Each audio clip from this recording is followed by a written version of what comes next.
Oelander's Hammer, an instructive tale for children. Prologue.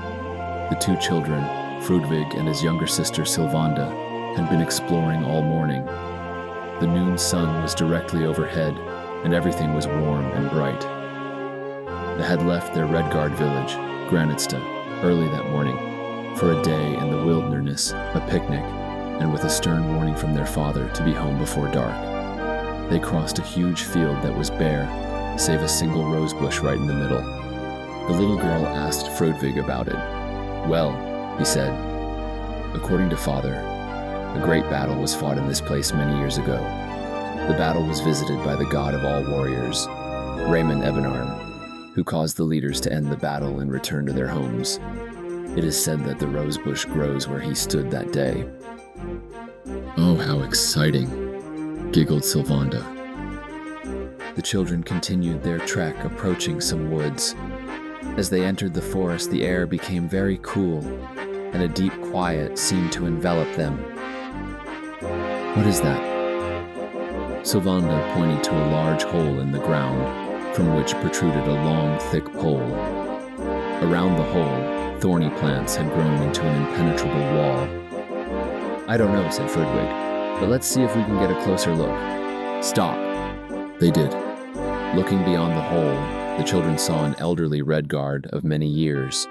His gray beard, scraggly hair, and stooped shoulders certainly did not support the authoritarian command he gave.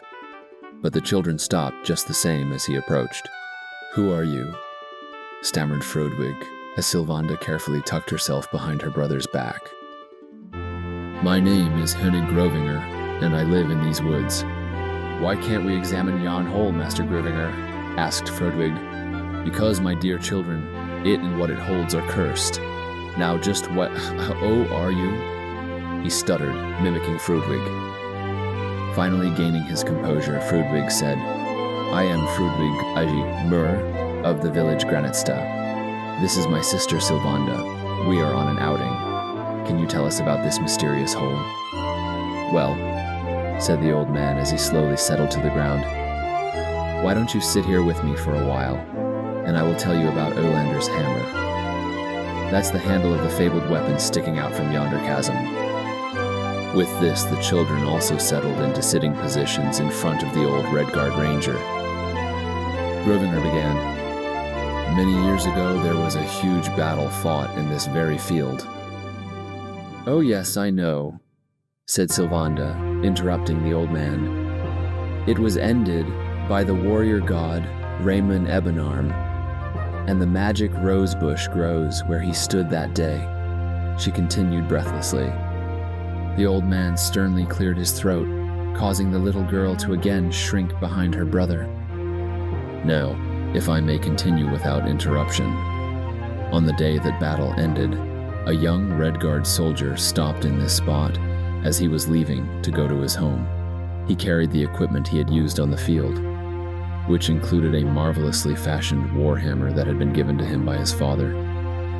The weapon was beautifully made, and unknown to the young warrior carried an enchantment that had protected him through the vicious battle just ended. The young man, Oelander by name, rested by this very tree. Suddenly he was confronted by a wizard dressed all in black from head to toe. Without so much as a "how do you do," the wizard demanded that Oelander give him his hammer. Still flushed from the battle, the young man just looked at the dark man and laughed. The wizard, shaking with rage, raised his hands to cast a horrible spell against the soldier. However, the young man was quicker. The huge warhammer whistled through the air, smiting the wizard a mortal blow. Just as the spell left his fingers, there was a loud explosion. The children stared at the old man. He suppressed a grin and continued. Clouds of dust and smoke covered the forest clearing, and when the air settled, yon hole was there with the hammer's handle protruding from it. Oelander and the wizard had vanished.